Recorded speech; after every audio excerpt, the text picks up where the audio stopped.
So Neptune was discovered in 1846 and obviously is not visible with the naked eye. Hence, we call him one of the outers, one of the modern planets. And in terms of rulership, he has modern rulership over the sign of Pisces, which is why we're covering him now. But remember from when we did Jupiter, and here he is linked a little to Jupiter again, that Jupiter was the traditional ruler of Pisces. So again, depending on what feels right for you, you can either look at Jupiter Pisces as being Jupiter ruled or Neptune ruled, or if you're like me, I kind of look at both of those things. And depending on each chart, I will see which one I feel is stronger in the chart. If Neptune is clearly stronger in the chart for me, then I might pay more attention to Neptune being the ruler of Pisces, for example. So let me just see if I can share my screen here. Okay, what I've done is, this is our little Neptune page, and I have put the whole thing together in a book, which the front cover of, remember we did a break, oh, why is it stuck now? We did a breakdown of, oh, it's frozen. How marvelous. We did a breakdown of each page as I went through the content of it. I gave you just the one page. There we go. But now that we've completed it, I have put it together. So here it's the planets and all the planets in order. And I also added Moon. I know we didn't do Moon specifically, but obviously I couldn't leave her off the list. And she, for those who've been in Red Tent for a while, we've worked with Moon, so you know Moon. So I've put all of those in there. Let's just jump back down to Neptune. So here's the glyph for Neptune. It looks like a trident, nice and easy to remember. And Neptune is I imagine, I dream, I inspire. It's about merging, being nebulous, idealistic, illusion, and unity consciousness. Rules Pisces, and Pisces is very dreamy, intuitive, sensitive, and sage. So you can see where there is that overlap, right? And then my Neptune story, this is also obviously where you're going to go. Your Neptune sign, easy enough. We'll have a look at my chart momentarily. Neptune is in my what house? And planets aspecting Neptune. That is not how you spell Neptune. Clearly, I had a little bit of a brain fart there. Sorry about that. My generational Neptunian ideals around the sign. We'll have a look at that a little bit when we go into my chart. What house represents my Neptune square? I want to get into that when we look at the chart. And do I feel more connected to Jupiter or Neptune, much like we were just sort of talking about? So just to say that because Neptune is an outer planet, again, there isn't that strong sort of personal feel to it, like Mercury is my thinking and Venus is my value system and how I want to be loved, and Mars is how I get things done. Neptune is this nebulousness, this entire ocean, this who the hell knows. It's a very long cycle. It's 150 years, so not as long as Pluto at 250 years, but substantially longer than Uranus at 84 years. So 150-year cycle gives him about 14 years in a sign, and we are getting right to the end of his journey in Pisces, his own rulership. So obviously he only comes into that space about every 150 years. And we're coming to the end of being in that. So it's going to be interesting because obviously with Neptune in his own sign, which he's been in now for a good few years, he's kind of comfortable and he's at home, but there's that expanded idealism because Neptune and Pisces are so idealistic, so dreamy, so imaginal. And the imaginal realm is key here because this is, again, it's nebulous, okay? Everything that has ever come into fruition has been in the imaginal space first.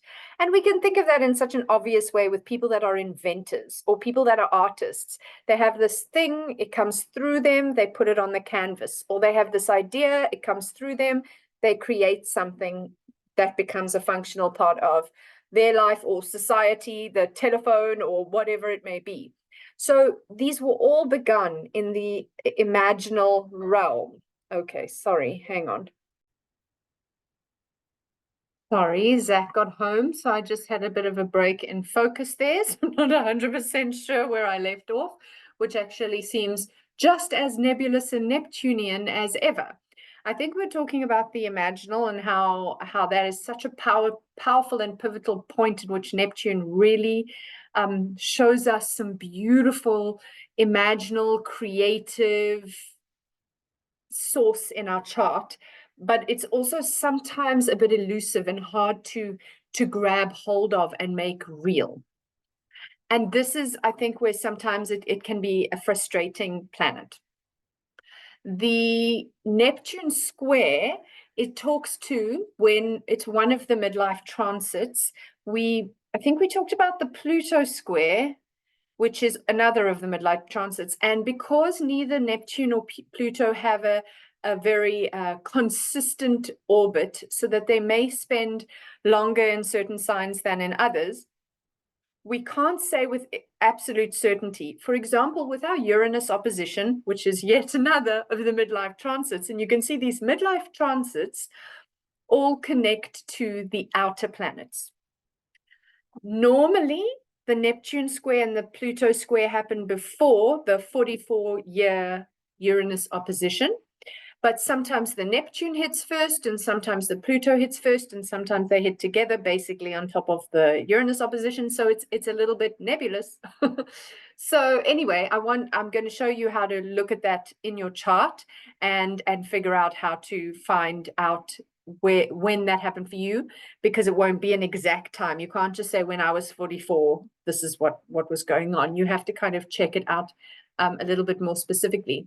Where Neptune goes wrong or gets into muddy waters or gets a little shadowy and shady is around addictive kind of tendencies. Remember that Pisces, the sign that it is the modern ruler of, has a sort of tendency to addiction, and absolutely Neptune does. So this is because we're in this imaginal, we're in this ideal, like this is the dream, this is the ideal, this is the illusion of where I want to get to. And it starts as this like vision, and then I move towards the vision. But when things don't happen according to the vision, which, let's be honest, life's like that, then sometimes that illusion that is unfulfilled can become a bit, we can get delusional with it. And it can even go into things like mental health issues, psychosis, just completely losing touch with reality, because Neptune isn't that tangible, structured Saturnian energy. Now, Neptune is outside of Saturn. And so in many ways, Neptune has quite a lot of similar energy to Jupiter. And you might remember that I mentioned Jupiter is inside of Saturn's orbit. Therefore, he cannot go outside of Saturn. Saturn becomes the structure for Jupiter. Jupiter's huge and he's expansive, and he's got also all these dreams and luck and ideas of grandeur, and he's also larger than life, but he has Saturn holding a boundary. Neptune has no such boundary.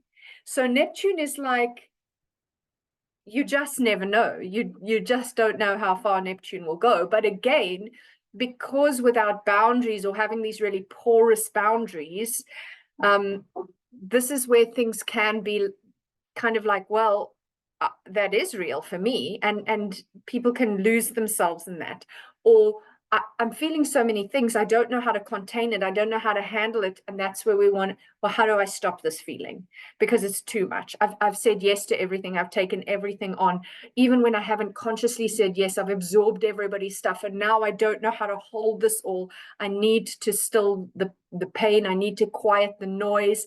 And that's where we reach for whatever it is. We all have some addictive tendencies in ourselves somewhere.